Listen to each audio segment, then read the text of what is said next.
Live from the Export Beer Garden Studios, this is the Agenda podcast for December the 8th. The Agenda, an alternative commentary collective podcast. G'day there, welcome along to the Agenda. G Lane, Matt Heath. G'day, Matt. So good to be here, G Lane. So good to be here. I feel like I'm in a constant state of like hungoverness this time of year. Festive season. Festive, just a festive.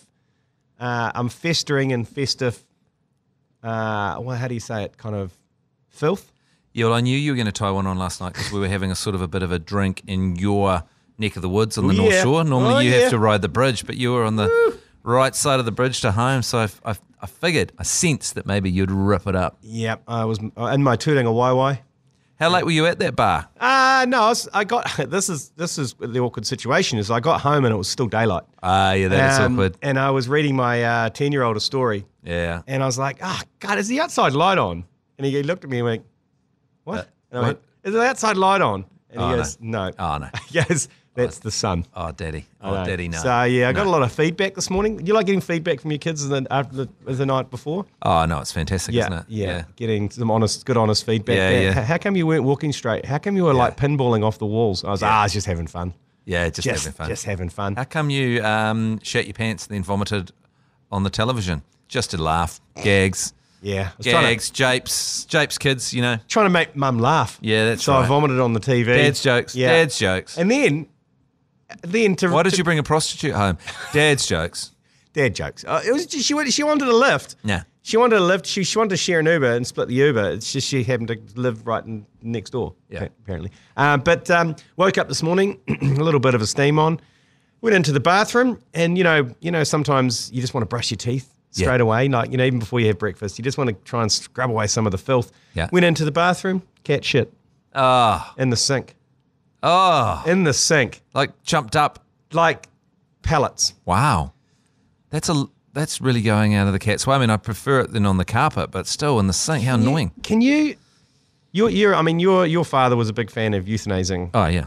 Animals. You didn't want to be an animal when I was growing up. To even looked at my dad funny. It was gone, dead. So, how can I euthanize this cat humanely? I know you've tried to put a spade through a cat before. Yeah. I wouldn't advise that. But no. How do you go about it? It doesn't come off as easy as you'd think it would. The head just does not come off. Can you? This is a legitimate question because I've been thinking about it. This cat's pooing everywhere. We were installing lights yesterday in our house. An electrician came around and we had one of those fabric lights that when you put it down, it folds flat. It pissed on that before it got put up. So an accident in the driveway is a good one. Like how the cat dies, that's between you and your creator. But if you just happen to leave it on the driveway and then run over it, then you can claim that that's how it went. And it's kind of on the cat. If a cat gets run over in a driveway, it's kind of on the cat. You know what I mean? Because on the road, sure, bad luck, that's horrible for the cat. But in a driveway, they should be able to get it away from domestic cars. But yeah, as I say, maybe you shoot the cat and then it gets run over. Got a gun though. Right. Yeah. Nail gun? I got a nail gun. Nail gun? Yeah, nail gun it. And then what about if I run the bath and put the toaster in it, turn the toaster on and have it in the bath? Yeah, and then run it over.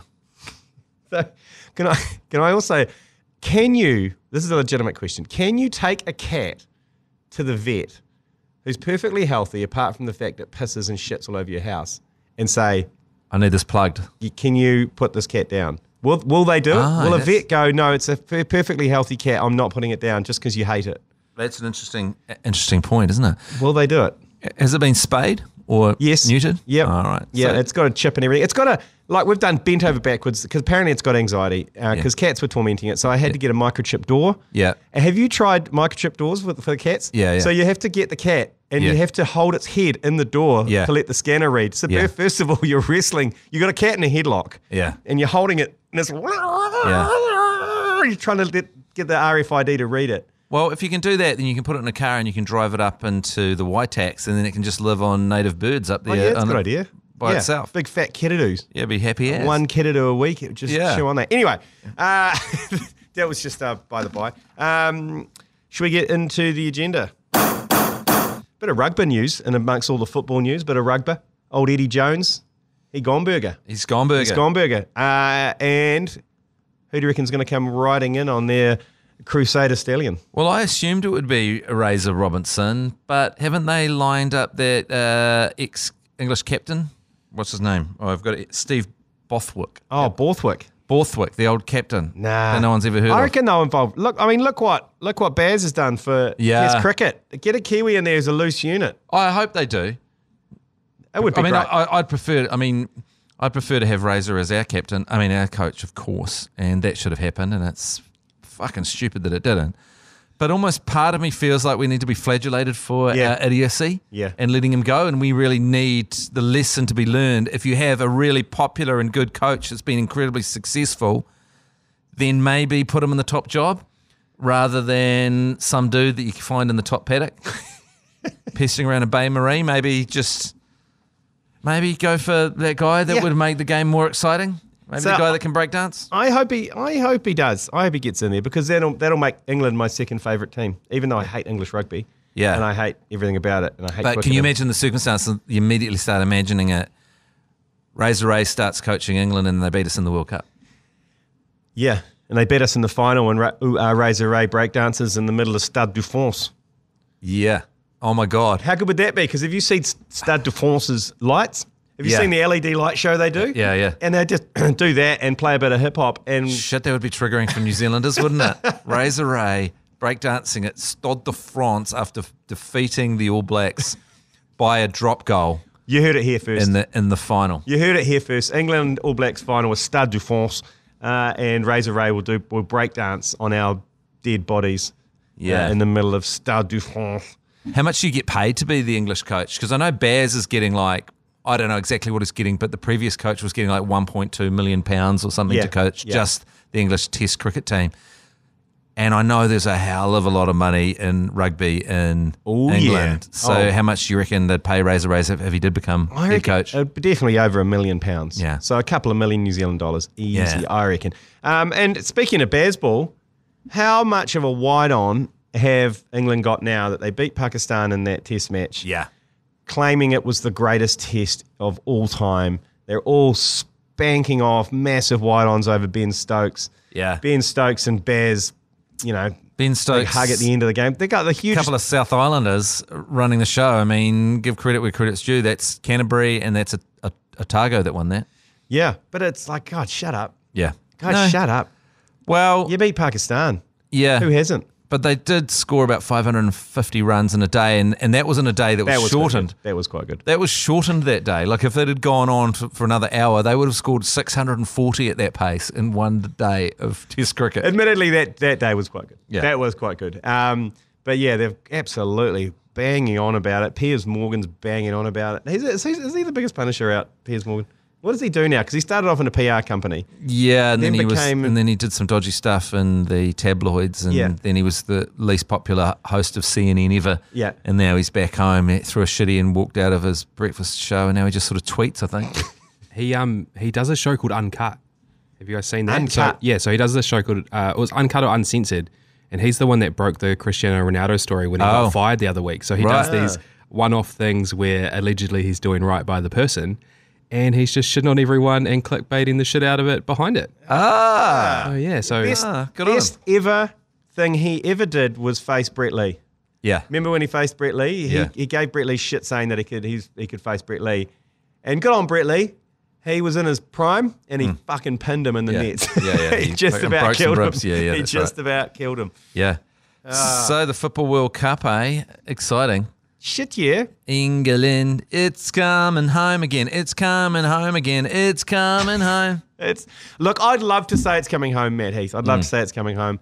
I'd love nothing more than England to be in the final. They've got to get through France and potentially Argentina. Correct. That's some decent mountains to climb on the way to bringing it home. Yeah, but then you'll face Brazil or Portugal in the final. Yeah, I mean, absolutely. To even get there is pretty hard.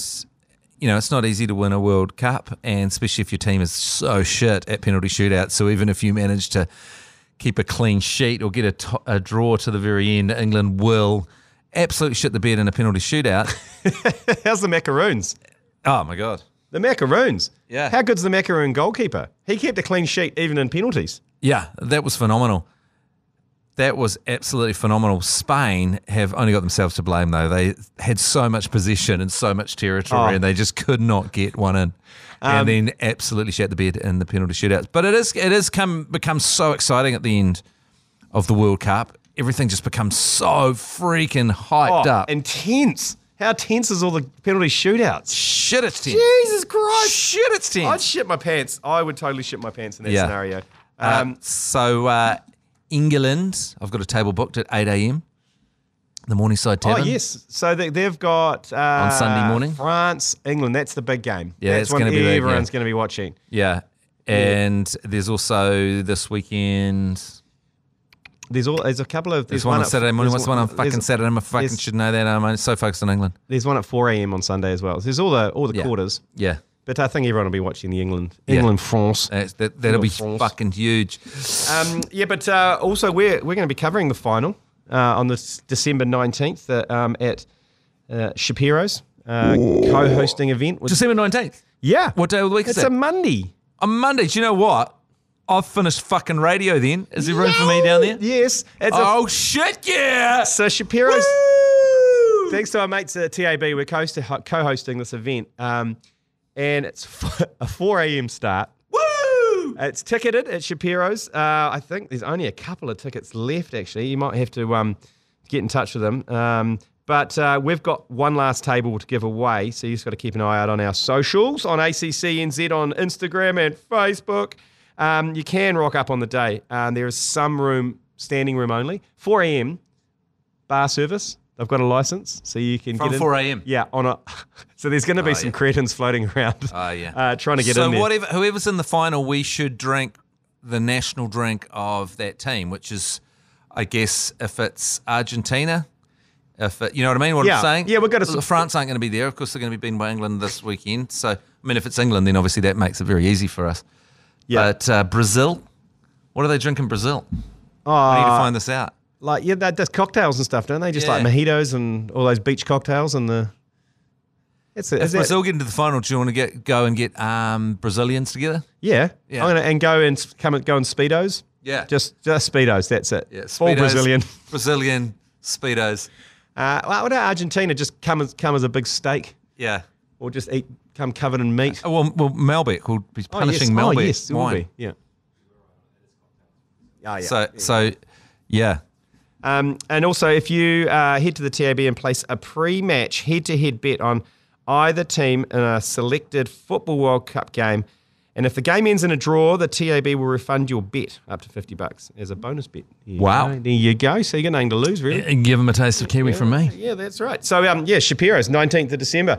4 a.m. 4 a.m. kickoff. That's great. I'm just trying to set my alarm for So we'll be there at 3:30. Yeah, getting on the wheeze at 3:30 in the morning, and just punching on through, I guess. Because once you have a few beers at 4 a.m., you've just got to carry on. Where do you go after that? Because the game will be over by back to my house. 7 a.m. Back to yours. Back to the spa. Back to the spa. Wait for the Morningside to open at 10 and just roll over the road like a couple of real. It's funny, you work for a whole year and then you hear about the thing called holidays where you can do whatever you fucking want. That's great. I can get as steamed as I want. Yeah. And just do whatever I want. I can get into a fight. I can ram raid. You can do whatever you want on ram holidays. Raid. Yeah, you can ram raid. You can ram raid at 3 in the afternoon. You can do whatever you fucking want. Yeah, you won't be at work. Yeah. So you don't have to save your ram raiding for the weekend. Shit, yeah. You can ram raid whatever you want, man. Unprotected sex, anything you want on holiday. Yeah, well, just sex would probably be good. Yeah, well, it's hard to get it across the line with anyone really these days. Just straight up. Yeah. Straight up. Anyway, so the Football World Cup is probably the biggest thing that's happening at the moment. There's not much going on. The White Ferns absolutely pulling the pants down of the Bangladeshi women's team and absolutely humping them. Can you say that about women's cricket? Can you say humping? What do you say? So the pulled their New Zealand women's cream.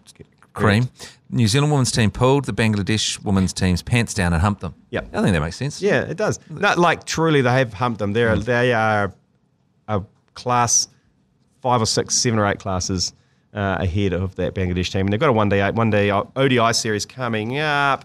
But New Zealand off to Pakistan in a few weeks. Christmas in Lahore. going to be following that series, Matt? I don't think I will be. It's such a bizarre sort of cricket void over the cricket season in New Zealand. It's like, what the frick is happening? Yeah, well, we're going to have to rely on domestic cricket and the Australian cricket to get us through. Actually, might be the year to lean into the Super Smash this year. Cause although all the Black Caps will be overseas. No, only the Test team. Only the Test team, I think it's the Test series. I think, first up, but lean into that. Yeah, maybe we lean into the big Super Bash Mash, Super Mash, Smashy Wash, Smashy Washy. Washy. That's it. Crash. Smashy Washy. I think it's called Smashy Washy. I think it's called the big New Zealand Smashy Washy. Smashy Washy. Actually, at Eden Park, our outer oval, they've been installing grandstands. Have they? Yeah, for the Smashy Washy. Yeah, so there's extra grandstands for the Smashy Wash. Oh, that's good. I assume it's for the Smashy Wash. Well, what else would it be for? It must be for the Smashy Washy. Must be for the Smashy Washy. Yeah, it must be for the Smashy Washy. Hey, the Super Bash is back at Eden Park. Your chance to hit a 6 at Eden Park. That's back on anniversary weekend, so I think it's the 27th, 28th of Jan. Tickets on sales next week. Your chance to smoke a 6 at Eden Park. It's a bloody good time. Good Christmas stocking stuffer, that one. Yep.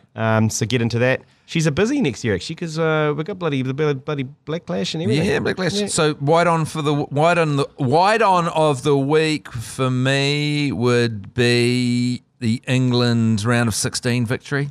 Just so it's comprehensive, and to see England actually trying to play football as opposed to what they did against the USA, which didn't seem to be playing any sport I'd seen before. It seemed to be like defenders kicking it around, defender passing practice. Yeah. But England's got a bit of go forward. Yeah. They got a bit of go forward. And then the attendance required for me is also England Sunday morning, 8 a.m. semi-final against Le Frog. Le France. The white on of the week for me is Cristiano Ronaldo being dropped from his national team and then storming off like a little booby. And then the Portuguese coach just going, he's not the best player in the team. So and I love on form. And the guy who replaced him smoked that first goal. Yeah. Like threaded the eye of a needle. Everyone's celebrating and he sulks off. So you've had this incredible career and you've been, honoured and respected and considered in the upper echelons of players of all time. And then near the end, you just ended as a sook. Now you're known forever as, it doesn't matter what he's done in the past. He's now Sookie Wookie Bubs cry, piss from his face, loser guy. That's all he is. He is a piss from his face loser guy. But he is a piss from his face loser guy who's about to make about $1 billion. He's signed up for some Saudi Arabian football league. He's getting paid something like a couple of $100 million US a year. 200 million a year. 200 million a year for that Sookie Bub piss your face loser. I found out. I listened to this podcast the other day, and it was about why Qatar spent so much money getting the World Cup. It's because those Emiratis, and you'll probably know more about this than I do. They're not really nations. And the Emirates. Yeah. The Emirates. Yeah. So they're not really nations. So they need on the world stage to be seen as a nation politically. So if anything happens, because any time one of the others around them could just slit throats in the night and take over. Oh, yeah. So you need to be known on the global stage. It's not about the sport. It's about, and it's all these places, they need to get those sporting events in so then you can say that you're a nation in the world. Because right now, most people in the world think that Qatar's an airline or a city. They don't think of it as a nation. And so more than any other World Cup ever, the Qatar World Cup has got foreign ministers. They've got these VVVIP areas, which are just politicians that there's no photographs in there, and these incredible areas, and they're just bringing people from every country in the world to just go, we are actually a real nation. So if anyone attacks us, they're attacking the sovereign nation. Yeah. Because right now it just looks like we're just a little area run by you see where some it is. kind of family. Yeah. It's a nipple on Saudi Arabia. Yeah. It's a nipple on the Saudi Arabian coast. Yeah. So they want Saudi Arabia have to make a big call to just go, fuck you. So I didn't realise that. That's quite interesting, isn't it? Yeah, they have you watched FIFA Uncovered on Netflix? No, I've got to watch it actually. Oh, you've got to watch that. It's next level. I worked for FIFA for a while, and if you watch FIFA Uncovered, there's a guy, Chuck Blazer, who's this grossly obese. Oh, is that real fat guy? American. Is he the guy with the cats? Yes. Yeah. So he was the commissioner of the tournament I was running. So I had to build a stage for the presentation of the FIFA Club World Cup. We had to build this stage to roll out to, and Barcelona won it the first year, and then I think AC Milan won it the next year, whatever. But the stage had to be specially designed to take his weight, and he couldn't. All the delegates had to go up there, and he couldn't stand on his own for more than 10 minutes. So we had to build a steel rail for him to lean on the stage. So everyone had their places, and then Chuck Blazer, the big fat corrupt fuck, who turned out to be he turned to squeal and turned up to be a snitch, had to, and also everyone walked off the stage and walked back to their hospitality. I had to drive a golf cart out and get that fat prick on it and drive him outside the stadium, out round the stadium and back up to the corporate hosting. And he was getting so much shit. We had to drive through the public, and people were just like calling him a fat fuck. Yeah. Anyway, FIFA Uncovered is next level. It goes into mainly the Qatari bid. I always think people that are in charge of, like, say, major health organisations or sporting organisations, or are coaches of major teams, or any of that situation in the sporting or health world that are really, really obese. I think it's quite shocking. I mean, especially football, which is probably the most cardio-heavy sport in the world. I mean, you run. Yeah. I mean, probably except for like marathon running, and but you know the stop-start, the speed of it, you have to be so fit, and so to be an officiator in that and have to have a special rail and have to be carted around, it's like there's just the juxtaposition of those two images is just so wrong. Yeah, the FIFA Uncovered thing is great because it's the first time you go fully into Chuck Blazer and how much of a piece of shit he is. But also, it's the first time Sepp Blatter has had an interview as well. And speaking of pieces of shit, him just blindly denying there was any wrongdoing the whole time is unbelievable. Like, he thinks he's Teflon. He thinks his shit doesn't stick to him. But it is, they're talking about the higher level of how the bidding goes, because they're talking about how they corrupted all the delegates for their vote and the Exco committee for their vote and all that stuff. But Qatar went to a next level. And like they gained the Asian vote, and like a week later, Thailand struck this sweet as gas deal with Qatar. Right. They got Platini's vote in Europe. Platini got called into the palace by the president of France, and then 2 weeks later, Qatar buy a whole lot of Airbuses from France and strike a sweet, like it was next level. It was like government down. It was government down, and that makes sense when you take into account that thing I'm saying about. They are trying to defend their sovereignty and actually create their sovereignty as a nation by this. So they're willing to, it's the richest country in the world per head of population. They've got so much fucking money to burn that they can just buy the situation. There's only like about 700,000 locals. There's 300,000 locals and 2 million expats. And what throws me also is you're watching the football in Qatar. You got there's heaps of empty seats. But it's all the dudes in their dish dashes and their white dish dashes. Yeah, I was like, look at all those white seats. I was like, actually, no, they're in their dish dashes. You can see them. They're called dish dashes, by the way. It's not a derogatory term. A dish dash. Okay, so should we go to the Toppa Plays of the Week? Let's do it. Toppa Plays of the Week. Brought to you by Leader NZ's Lasagna Toppa. All right, we'll start at number 3, and this is some good old-fashioned grassroots streaking.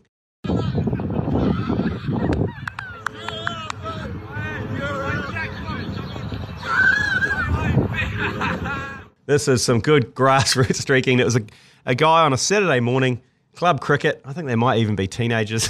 They don't look overly mature, but anyway, full nude. Does a couple of laps, fist bumps the man at covers, and then takes position in the covers. Yeah. Plays for a while.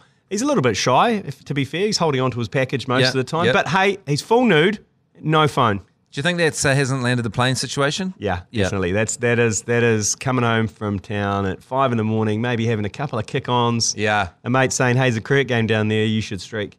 My dad runs a bowling, a croquet club in Dunedin, and he finds it really amusing because he worked at the university his whole life, so students, but some of the other people that play there don't find it amusing, but there's often early morning streaks because the golf club's surrounded by houses and student flats. And some people have been up all night, and then they'll just go streak. And he goes one morning, he sees me like a couple of dudes streak, and then a girl will come back the other way, and he goes, "That's all right." And people just streaking back and forth, and it's just he's just this fight. He goes, as long as they don't touch the balls, if they just run through, just the balls are out, but you don't touch the balls and go for it. Don't disturb the game. No,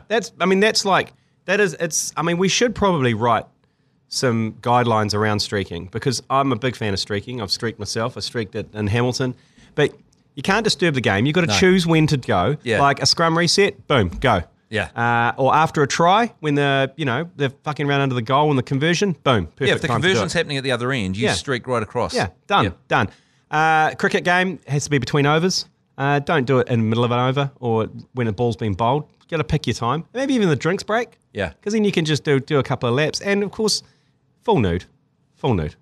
No clothes. No clothes. That's just a pitch invasion, and you deserve to be snapped in half. And by no security. phone. No phones. Don't take your phone. No phones. If you're filming yourself when you do it, then you deserve to be split in half by security. That's why there should be streaking lanes. Yeah. There should be, especially at cricket. Yeah. Two boundary ropes, and you just run around in the nude. If you want to run around in the nude, go for it. Go fill your boots. All that. Number 2 on the Toppa plays of the week, the Steady the Ship lookalike. He wins us the game against Pakistan. Was it Pakistan we played recently? Was it? I'm clutching as much as you guys on this. Yes, it was. But and then he's on the front page outside the Headhunters, very much a Kane Williamson lookalike, holding what looks to be quite a large gun.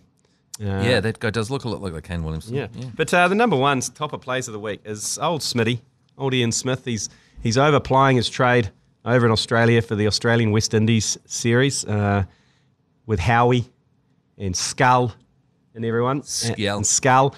And he jumped on the bandwagon of the Socceroos round of 16, and he's claiming that it's a victory for all of us. And then obviously they gave him so much shit, and then they filmed him. They filmed him in secret from behind, and his true colours did come out. Let's have a listen to this. What about the Socceroos 1-0 over Denmark? Our boys, you were trying to claim them. What were you saying this morning? No, we do. We're through. Anzac Day just isn't one day, Howie. It's a remembrance of times, the hard times that we spent together, the times we spent shoulder to shoulder in the trenches, came out fighting. These are the moments when we share our glory. We are doing very well, and I back us. You had a lazy $20 on it. It's 250 the last time. Lionel Messi, That was Smithy prior to us taking on Argentina. This was Smithy, not aware he was being recorded this morning. What did you think of the Socceroos last time? I thought they were pretty average, actually. I didn't have a lot of faith in them from the weird game, to be perfectly honest. She's you too. Well, look, at the end of the day, the difference between the All Whites and the Socceroos is very small. Neither of us won the World Cup, so let's just shut up and get on with it, shall we? That's the man's true colours right there. Behind closed doors. Oh, what a chameleon. Grumpy. Big grumpy. Big grumpy. Big grumpy. Get on with Smitty. it. Just get on with it. It's good that Schmitty's doing what he's doing over there, plying his trade. I guess there's nothing for him to commentate over here for the summer, so he's over there in Australia. It's good that they'll have him. Yeah, totally. Well, I think they love him. And Smitty's he's quite good. Oh, he's very good. I rate Smitty. He's a bit grumpy. He's a grumpy He gets fuck, pretty but- grumpy if he sees a Steady the Ship hat in the crowd. Oh, yeah. He's not interested in that. Especially when they go, what's with all those hats, Smitty? Yeah, what are they doing there? And he reluctantly... It's something to do with something I don't... Something something. to do with some commentary. Something. No, he never gives us any credit. He just never, says it's... Never does. Nickname of Kane Williamson, Steady the Ship, all that blah, blah, blah. Hey, All right. you're going to be on holiday from the 19th of December. Yeah. What are we going to do with the agenda? Should we phone it in? Should we just phone it in? We'll phone it in. We'll phone it in. No the agenda. McConey today. I bet you McConey's out making a cup of tea. Yeah, McConey's late again. He's going to miss out on the whole potty. Yeah, he's going to miss... That's good from him. Hey, should we do a year in review or something? Everyone does a year in review. Yeah, let's do a fucking year in review. Yeah, let's real cliche next year. Shit year. Bring in your top 6 wounding things. Okay, let's do it. You could let us know, actually. Yeah. If you could do the work for us, Yeah. slide into our DMs, let us know your top 6 woundings Yeah. of 2022. Oh, by the way, there's a pub that's not happy with us down in Christchurch. Oh, around the dodgiest pubs. Threatening legal action. Oh, really, are they? Yeah. Sent an email to me saying what was the basis of it, what was the evidence. It was listener voted. It was listeners who voted for the dodgiest pubs. Yeah. And he wants to resolve it before legal action. And I told him to get fucked. Yeah, good. So, Yeah. there you go. Get fucked. Get fucked. Yeah, get fucked. You can get fucked too. Yeah. You've been listening to the ACC's Agenda podcast. For more episodes, subscribe on iHeartRadio or wherever you get your podcasts.